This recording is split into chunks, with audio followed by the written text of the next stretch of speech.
carry that burden, and I have not forgiven myself because of that situation, and it was just so wrong of me. Like, I'm just thinking, like, how could someone who preaches about God, talks about his love,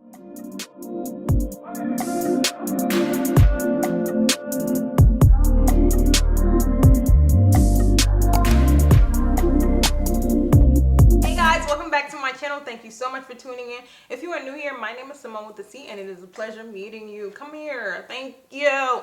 Press the bell so you can get notified every time that I upload, and don't forget to subscribe, please, and thank you. My returning subscribers, what it do, baby?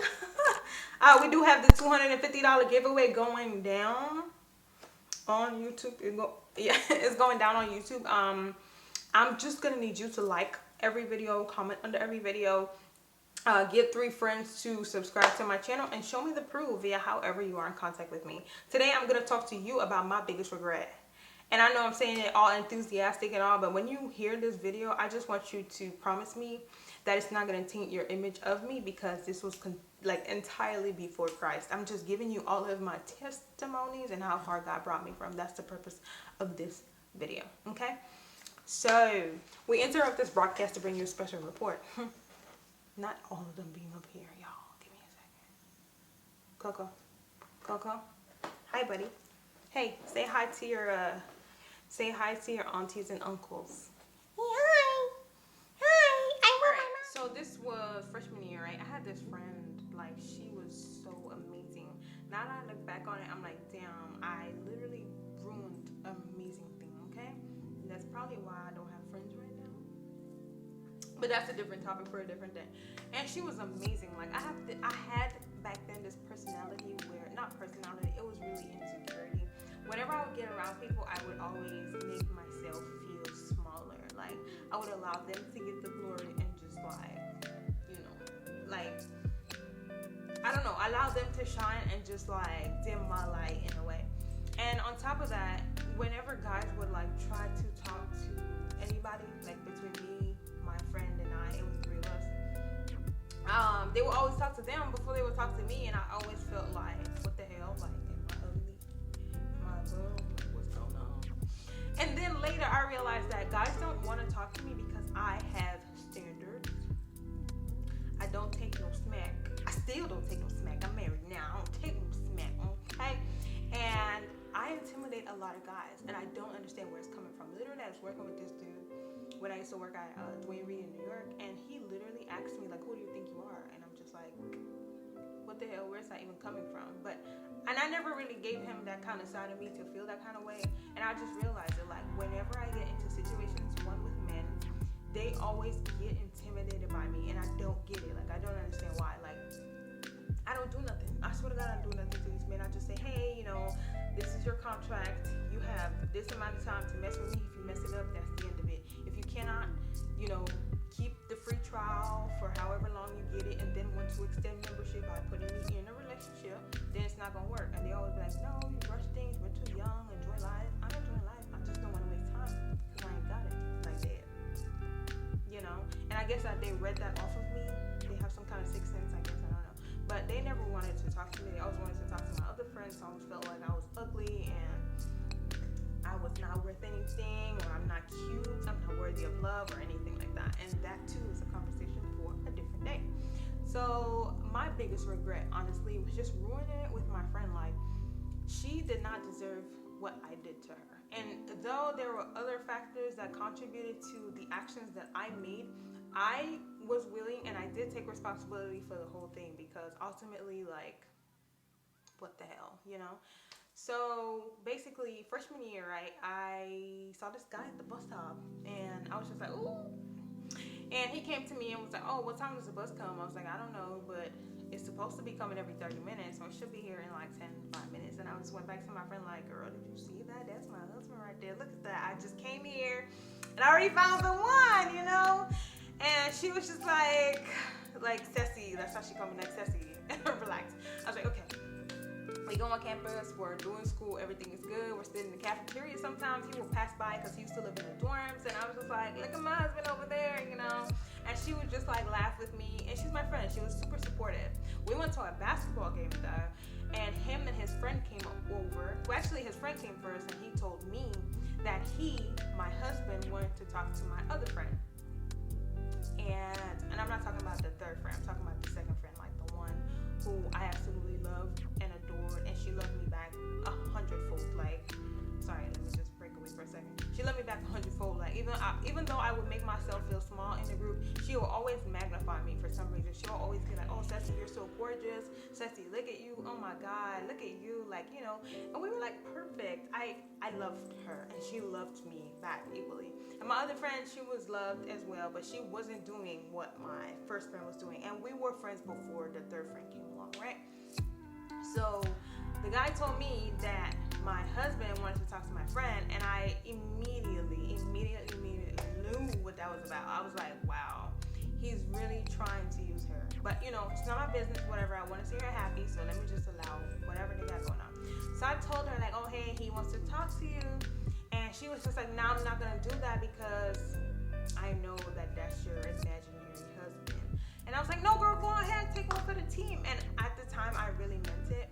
And then after a while, they started messing with each other, and they got really serious to the point where, like, she was just like, oh, I love him. I'm like, okay, whatever. I love my friend. I'm going to support her no matter what. And I already told her she got the green light, so I can't just come back and recant now. Like, what the hell I look like? So then I was going through some stuff with the guy that I was talking to, and then I went to Chipotle with my other friend, not the second friend that I absolutely love, the other friend. We went to Chipotle, and he was with her and her man at the time.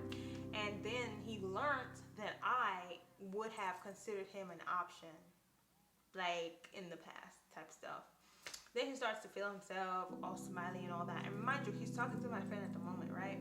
So he's all smiley and, oh, wow, really? Like, oh my God, like I didn't know, blah, blah. But you know the funny thing, like I used to look at you too. And I was just like, boy, get out of here with all this mess. Because if you were considering it, then why would you talk to my friend instead of talking to me? And like I said, this goes back to the whole intimidating thing and boys reading your body language. And probably because I was talking to his friend. That's not the story. Anyways, so that happened, and then he just was like trying to be Hugh Hefner type stuff, talking about Playboy, and wanted to talk to the both of us at the same time. For a long time, I was like, no, like that's ridiculous. You need to clean up your house before you can try to come into mine, and it was just a mess. Okay, so he kept advancing, I kept denying, advancing, denying, and after a while, I was just like, but if he was supposed to be my husband for real, then maybe perhaps I should consider this stuff. And then him and my friend was going through some stuff too. And so I was talking to him one day on the phone, and she had called him, and he was just like, oh, like, do you think she still likes me or whatever? And she was just like, why are you asking about her? Like, half the thing I do for you, she would never do for you. And like, I took that offensively because I was looking for a reason to be mad so I could just show my true colors or show what was going on at the time. And so I was just there, and then she was talking to him about like possibly ending it, and he was just telling her like, oh, like, you know, your life is worth living, blah blah. And I was the one that was texting him what to say to her because he literally did not have the words, because he was literally playing her, y'all. And it's so funny like how I learned later that he wasn't playing her alone, and that he just a mess. Okay, but I'll get to that in a second. Anyways, I was texting him what to tell her, and he told her all those words. And then she came back the next day basically saying that he was the one who saved her life, and it was me. So, difficult situation, right? So, all this happened, and then I eventually had no choice but to tell her in the morning that this is what happened, and I'm gonna go forward, and I'm gonna talk to him because he wants to talk to me. And my other friend was just there instigating, like, yep, it is what it is, blah, blah, blah. And I felt like she was the one who put the battery in my back. But I went forward, and I pursued that relationship. My friend, the one that I loved dearly, obviously had no choice but to cut me off because that was some backstabbing mess that I did. And she then said, hey, like, let me just talk to him for the summer. You can have him for the school year. I thought it was fair. I said, okay. Like, I'm so sorry. Like, now that I think about it, it was just so ridiculous to me. Like, why would I even? But hey, it happened, okay? So she was just like, oh, you can have him for the school year. I'll have him for the summer because I'm not coming back. I was just like, okay, like, a deal is a deal. Like, sure, no problem. And then we were actually like, I felt like we were gonna remain friends, but it was just so many things at the time where she was just like, you know what, let me just go my separate ways. And then we literally like fell apart, okay? After that, I had one other friend and she had multiple other friends. So I was basically on the back burner. Whereas with my friend who I love dearly, who loves me back dearly, she had other friends too, but I was her number one. And I missed that a lot. And so that happened and we stopped talking. So over the summer, I guess she decided to nullify our agreement. And so he was talking to me over the summer. And then we met up. We went to Flight Club. We went to Chipotle and Wendy's, where I had to purchase his meals. And then after a while, it led to like him practically asking me to buy him stuff. And I was just like, well, my sugar mama days are over and I'm not about to buy you nothing.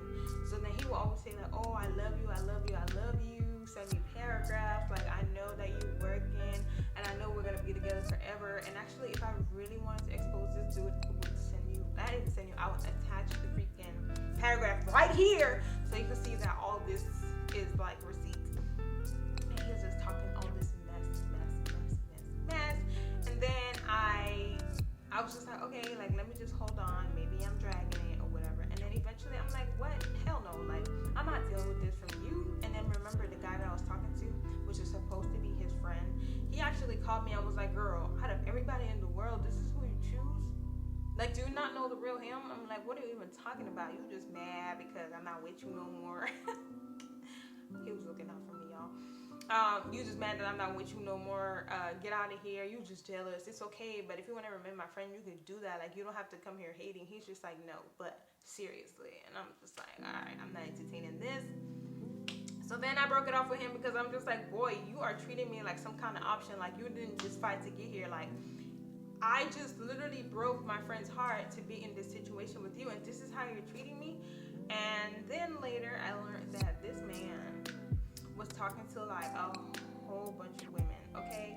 Like, he was in a whole relationship with his ex while he was in a relationship with me. And get this, how I found out is we had dance class together, and there was the guy that I stopped talking to, his ex-girlfriend was in that same class, and she was just like she hated me, like, for no reason. I thought she was cute, you know, kind of had the same qualities. We were both dark skinned, we were both gorgeous, and she just never liked me. And I was just like, okay, so I'm in the class with her and her friends. I'm just like, but who's saying what though? Like, no one's coming to me, no one's asking me no questions about nothing, I promise you that. And it was just that kind of party. And then I met her, the girl who he was in a relationship with, and she was like, oh, like, I don't like these girls. I'm like, well, they don't like me, so haha, we're friends. And then she said, wait, but how you know this one? I'm like, oh, I know this one through this one. And she was just like, wait, what do you mean? I was just like, well, I was in a relationship with this guy this summer. I can show you pictures. And then I pulled out my phone and I showed her the receipts. And she was just like, you're lying. I'm like, I promise. And then it was just a wow situation. I was just like, yo, is this love and hip hop? Because I feel like a damn reality star going through all this mess, okay? So then later on, I wrote her and I was just like, I'm deeply sorry for everything that I put you through. Like, that was not in my character, but I don't know how it got there, how it got out of hand, and it just wasn't right, and I'm asking you for your forgiveness. And in a heartbeat, she was just like, you know, we've grown, and I am in a better situation thanks to you. Even though it was a messed up situation, I feel like you freed me. And I was just like, God, you play too much. But you know, I'm just glad that you're doing okay. And today, like, we're not this, but we are here, okay? We're here. And I messed it up for myself. Like, we could have been amazing friends. I could have, like, called her when I'm going into work or call her when I'm coming from work and just have that relationship that we had going, because it was such a beautiful thing. So I deeply, deeply, deeply regret messing up my friendship with her. To be now, like, married, living in another state, just practically by myself. And let me not. I have another friend who was in college. She was my shoulder through everything, and I absolutely love her. Spoke to her the other day. She's actually the only person that I kept up with after college, and that's it.